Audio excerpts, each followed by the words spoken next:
So let's go to you working with horses. How did you start working with horses, and how did it translate to coming into Korea and working with horses? So I've been riding since I'm a kid. Like it's very common in France. A lot of kids ride at Yeah. least a year Yeah. or just a little bit, And then I kind of do like, a bit like work in stable, just like, volunteer when I was Yeah. a teenager. Yeah. And later on, I wanted to travel. So I worked in like something that doesn't make sense at all. I just work in Uniqlo, Oh. as a seller. Yeah. Okay. And then after that, I was like, oh, I really want to travel. So I had experience in Europe, and I was like, okay, let's try to find a way to go. And then I found a way to go to China. So either I was going to Australia or China. Those are two very different places. Yeah, I know, but I just wanted to travel. And like you were just like anywhere, I guess. Yeah. And when it comes to horse training, how has your experience been? Like if you were to compare being a horse trainer in Europe and being a horse trainer in Korea, what are some differences? I cannot really compare because I mostly learn when I was in Europe. Yeah. So I cannot really tell. But Yeah. I have friends who are like pro rider and trainer, and people who've been in Korea and who work as well in US or Europe. I think what's really hard is like Korea seems to be in a kind of a bubble. And they have a very hard time to open the mind because they're really like in this like, oh, it's Korean way. It's the way we do. It's like that. But at the same time, it's not developed enough. So it's a bit of a struggle in this system, It's like a vicious cycle. There's very good riders. There's very good people who knows what they do. But at the same time, like there's not as much as natural horsemanship compared to Europe or US. Like we are starting like community who's like Korean and some foreigner. Yeah. And it's only recent that we are like doing that. Yeah. But before, like, oh wow, it's very, they have a lot of Mongol style as well. There's a lot of Mongol coming here. So they are kind of like inspired by this style. And then the other style, like they want to make their own style, but they don't consider a lot of things like the horse development and the way you train a horse. Like it's just, they do very fast things, very, very fast.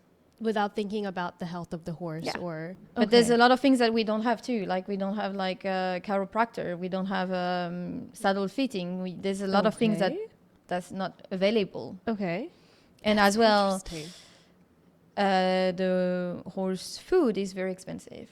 Everything is imported, so so it's way more expensive. It's very, very expensive. Oh wow, I wonder how people who have horses are going through that, because it seems like, because you said in Europe it's almost, most people have been on a horse even as a kid, right? Is it not seen as an elite sport in Europe? Yes and no. It's kind of like in the middle. Okay, so it's, if it's a hobby, it's not that expensive. But if you start to go competition, like for sport, then it gets really expensive. Then it gets expensive. Okay, because in Korea, I would say being an equestrian or even riding a horse is seen as quite expensive. Because first, I don't think there's that many horses in Korea in general. Are there? There's more horses than you think. Than I think. Okay. There's way more than you think. There's horses everywhere. Yeah, there's like a lot of horse riding club. Interesting. I only know one that's like, I think in Incheon.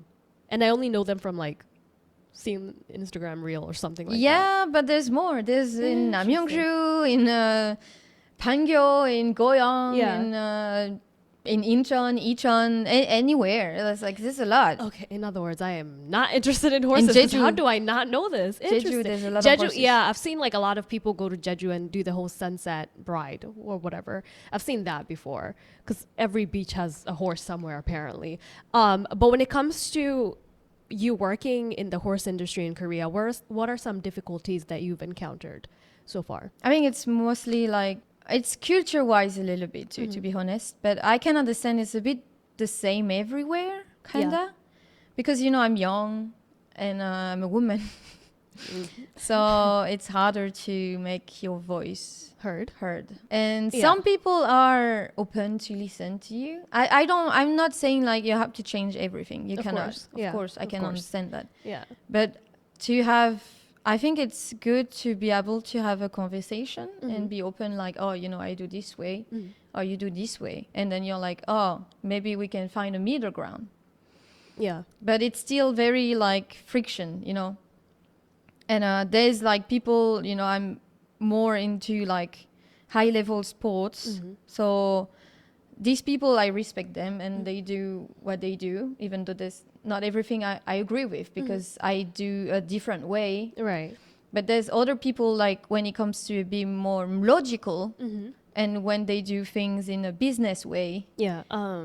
This is when it's harder because they mostly do things for business. Yeah, I've seen well, I haven't been around horses, but I've been around like cats and like cat cafes and stuff like that, and I've seen how if you run a shop through business, how the cats are going to struggle.